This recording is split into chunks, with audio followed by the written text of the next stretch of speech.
जय हिंद दोस्तों, स्वागत है आप सभी का आपके अपने यूट्यूब चैनल जैकपुर पे। तो आज के इस वीडियो में हम लोग क्लास 11 का पॉलिटिकल साइंस का सेट 3 करने वाले हैं। अर्धवार्षिक परीक्षा जो आप लोगों का होने वाला है और SA1 एग्ज़ाम, उसके लिए मोस्ट इम्पॉर्टेंट होगा। शुरू से लेकर अंत तक बने रहिए और साथ ही साथ यदि आप हमारे चैनल पे पहली बार विजिट कर रहे हैं तो चैनल को सब्सक्राइब करके घंटी वाले आइकन को प्रेस कर लीजिए ताकि आने वाली हर एक वीडियो का नोटिफिकेशन आपके मोबाइल पर चला जाए।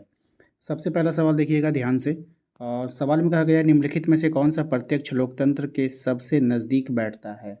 तो कौन बैठेगा? ग्राम सभा द्वारा लिए गए निर्णय। ठीक है, मतलब लोकतंत्र पे इसका जो ये जो फॉर्मूला है ग्राम सभा वाला, ये पूरा सटीक बैठेगा। दूसरा है आपका कि इनमें से कौन सा कार्य जो है चुनाव आयोग नहीं करता है, यानी कि कौन सा कार्य को चुनाव आयोग नहीं कराएगा। तो पंचायत के चुनाव का पर्यवेक्षण जो है ये चुनाव आयोग नहीं कराता है, ये ब्लॉक स्तर के पे होता है। महिला प्रतिनिधित्व का समर्थन किसने किया? तो महिला प्रतिनिधित्व का समर्थन किया था अरस्तू ने।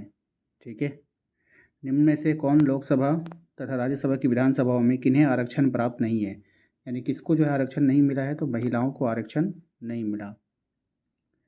यदि राजनीतिक दलों के चुनाव चिन्ह से संबंधित कोई विवाद हो जाता है तो उसका निपटारा कौन करेगा? तो उसका निपटारा भारत का चुनाव आयोग करेगा। ठीक है, ब्रिटिश शासन के किस अधिनियम में विधान परिषद में मुसलमानों को स्थानों का आरक्षण प्रदान किया गया था? तो कौन सा होगा? 1909 के पार्लियामेंटो सुधार में। भारत के चुनाव आयोग के मुख्य चुनाव आयुक्त सहित कुल कितने सदस्य होते हैं? ये होते हैं 3। निम्नलिखित में से किस के चुनाव से भारत निर्वाचन आयोग का कोई सरोकार नहीं है? राइट आंसर होगा ऑप्शन नंबर डी, नगरपालिका व ग्राम पंचायत। नेक्स्ट सवाल है आपका कि फर्स्ट पास्ट द पोस्ट या साधारण बहुसंख्यक प्रतिनिधित्व प्रणाली में कौन प्रत्याशी विजेता घोषित किया जाता है? राइट आंसर होगा ऑप्शन नंबर बी, सर्वाधिक संख्या में मत अर्जित करने वाला, यानी जिसका ज़्यादा वोट आएगा उसी को जीत मिलेगा। भारत में निर्वाचन आयोजित करने के लिए सर्वोच्च निकाय कौन है? सीधी सी बात है, वोट लेने के लिए जो निकाय होता है वो हमारा निर्वाचन आयोग होता है। ब्रिटिश काल में 1932 के पूना समझौता के द्वारा किन्हें आरक्षण की व्यवस्था की गई? राइट आंसर होगा दलित जातियों को। अगला सवाल है हमारा कि लोकसभा में एंग्लो इंडियंस के लिए कितने स्थान आरक्षित किए गए हैं? तो 2 स्थान आरक्षित किए गए हैं। नेक्स्ट है आपका कि विधानसभा में एंग्लो इंडियन के लिए कितने स्थान आरक्षित हैं? विधानसभा में ये आरक्षण भी 2 है। ठीक है, नेक्स्ट आते हैं, नहीं विधानसभा है ना, तो विधानसभा में ये 1 हो जाएगा। ठीक है, पहले 2 था। नेक्स्ट है आपका भारतीय संविधान के किस भाग में चुनाव आयोग की व्यवस्था की गई है? ये सवाल अच्छा है, तो ये हो जाएगा भाग 15 में। भारत में किनके चुनाव में अनुपातिक प्रतिनिधित्व चुनाव प्रणाली अपनाई जाती है? राइट आंसर होगा राष्ट्रपति। नेक्स्ट है आपका एक व्यक्ति राष्ट्रपति के लिए अधिकतम कितनी बार निर्वाचित हो सकता है? राइट आंसर है कोई सीमा नहीं है, वो कितनी बार भी राष्ट्रपति बन सकता है। नेक्स्ट है एक व्यक्ति एक वोट का सिद्धांत किससे संबंधित है? तो ये जो संबंधित है राजनीतिक समानता से संबंधित है। भारत के मुख्य निर्वाचन आयुक्त को हटाने की शक्ति किससे प्राप्त है? तो ये संसद को प्राप्त है। मत देने का अधिकार किस प्रकार का अधिकार है? तो राजनीतिक अधिकार है। नेक्स्ट है राज्य के चुनाव आयुक्त की नियुक्ति कौन करता है? तो चुनाव आयुक्त की जो नियुक्ति करेगा वो करेगा आपका, ऑप्शंस देखेंगे तो राज्य की चुनाव आयुक्त ना, तो ये करेगा आपका राज्यपाल। कौन करेगा? राज्यपाल करेगा, ऑप्शन सी।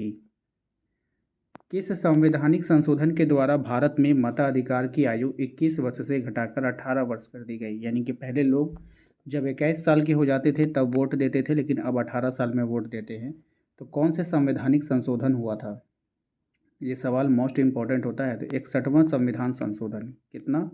61वें संविधान संशोधन के द्वारा।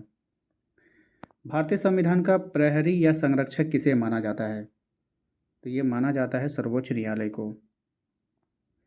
अल्पसंख्यकों को प्रतिनिधित्व किस आधार पर दिया जाता है?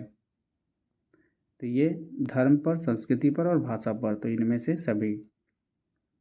नेक्स्ट होगा आपका लोकसभा के सांसद बनने की न्यूनतम आयु सीमा क्या है?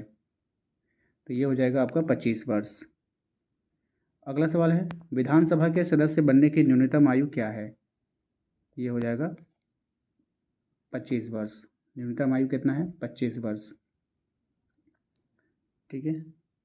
नेक्स्ट है आपका, राज्यसभा और विधानसभा परिषद के सदस्य बनने की न्यूनतम आयु क्या है? ये हो जाएगा आपका 30 वर्ष। राष्ट्रपति के चुनाव में भाग लेने के लिए उम्मीदवार की न्यूनतम आयु कितनी होनी चाहिए? ये हो जाएगा 35 वर्ष। नेक्स्ट है, राष्ट्रगान, राष्ट्रध्वज या संविधान का निरादर करने पर कोई व्यक्ति कितने वर्ष तक चुनाव नहीं लड़ सकता है? यानी अगर आप राष्ट्रगान या राष्ट्रध्वज या संविधान का अपमान करोगे तो आप कितने साल तक चुनाव नहीं लड़ सकते हो? तो 6 साल तक आप चुनाव नहीं लड़ सकते हो। मतों को गिना नहीं बल्कि तोला जाए, ये फॉर्मूला किस प्रतिनिधित्व प्रणाली पर लागू होता है?